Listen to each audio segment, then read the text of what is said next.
All right, welcome. So if you're a mass communication student, you're in the right place. We're going to dive into some fantastic research from Dr. Sudheendra S G to help you decode the language of film. I mean, think about it. The very first filmmakers, they were basically inventors. They had this brand new toy, moving pictures, but they had to figure out, how do we make this mean something?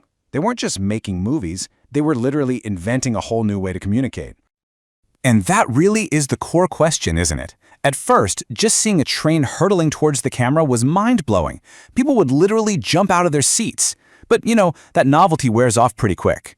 Audiences wanted more than just a cool magic trick. They wanted stories. They wanted to feel something. So, how on earth did these simple flickers of light learn how to do that? How did they learn to tell a story?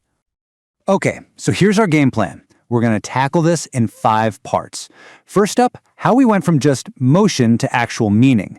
Then we'll get into the nitty-gritty, cross-cutting for suspense, using camera moves to tell the story, and how shot size controls our focus. And we'll wrap it all up by looking at how this all comes together in the world of Indian cinema. Right, Section 1, from motion to meaning. At the very beginning, movies were just spectacle, pure wow factor. But to actually get people to follow a plot, filmmakers realized they needed a rule book, a shared visual language that an audience could just get without anyone having to explain it. And that brings us to this guy, a real pioneer, Edwin S.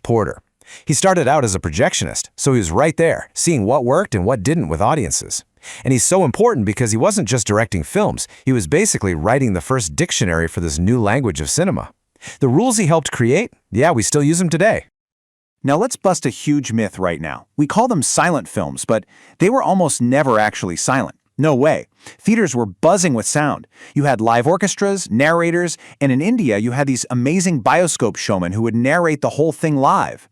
This sound was absolutely crucial for getting the audience in the right emotional headspace to understand the story on screen.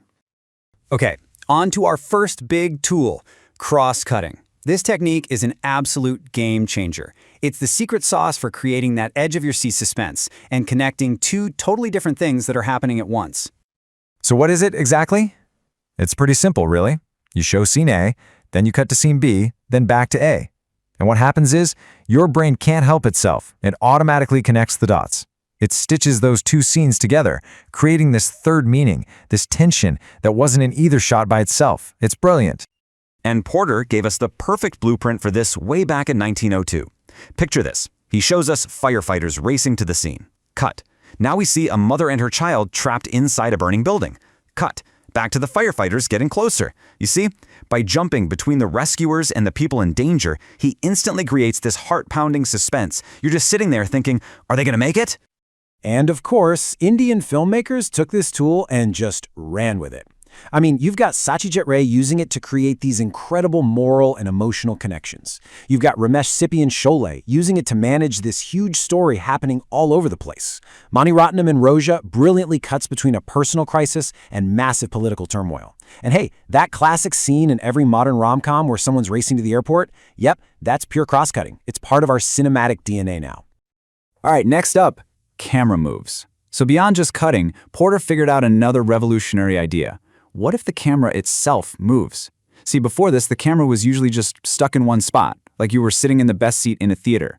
But he realized that by moving it, you could guide the audience's attention and completely change the feeling of a scene. And the 2 most basic moves are the pan and the tilt. A pan is when the camera swivels left or right, perfect for following someone as they walk or revealing a huge landscape. A tilt is when it moves up or down, great for a surprise reveal or to show a towering skyscraper to make us feel small. It's all about controlling what the viewer sees and when. In Indian cinema, the moving camera became something, well, almost poetic. Just think of Guru Dutt's films, where a slow pan can feel heartbreaking. Or think about our song sequences. It's practically a rule. The camera glides from a character's eyes out to this epic landscape. And then you have modern masters like S Rajamouli, who literally uses pans and tilts like a drum beat, perfectly timed to the score. It's incredible. Okay, so we've got editing, we've got camera movement. What else is in the toolkit? Well, how about just how close the camera is to the action? This is what we call shot size, and it has a massive impact on how we feel about what we're seeing. I love this analogy. Think of shot sizes like different tones of voice. A wide shot, that's you, kind of standing back, getting the whole picture, the context of where we are. A medium shot gets you a bit closer. You're focused on what the characters are doing, their body language. But the close-up, the close-up is a whisper. It pulls you right in, showing you what a character is thinking, feeling. It's all about intimacy. And this is so true for Indian cinema. Here, the close-up isn't just another shot in the sequence. It's a full-on event. It's a moment. You know what I'm talking about?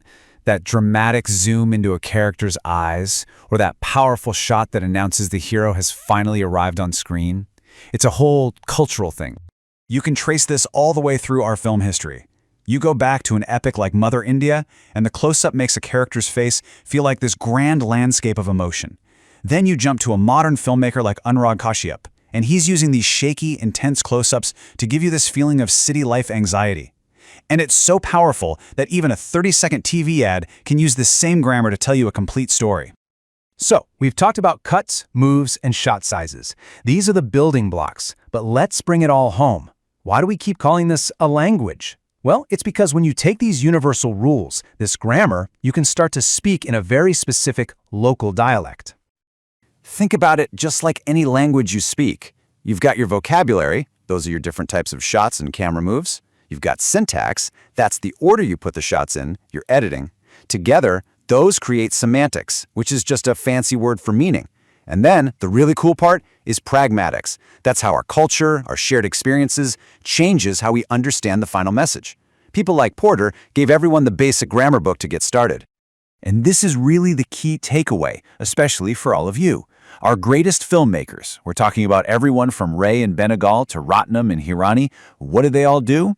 They learned the rules. They mastered this universal language inside and out. And then, once they were fluent, they started to bend those rules, break them, and create their own distinct, unmistakable, and powerfully Indian voice. So, for you as communicators, this is step one. You have to learn this grammar so you can communicate your ideas clearly. Once you've got that down, then you can do what our best filmmakers did. You can start to bend those rules to speak in your own voice. It's not just about watching movies, it's about understanding them so you can create something new. So, at the end of the day, remember this. A powerful film story isn't just about the what. It's about the how. It's about the syntax.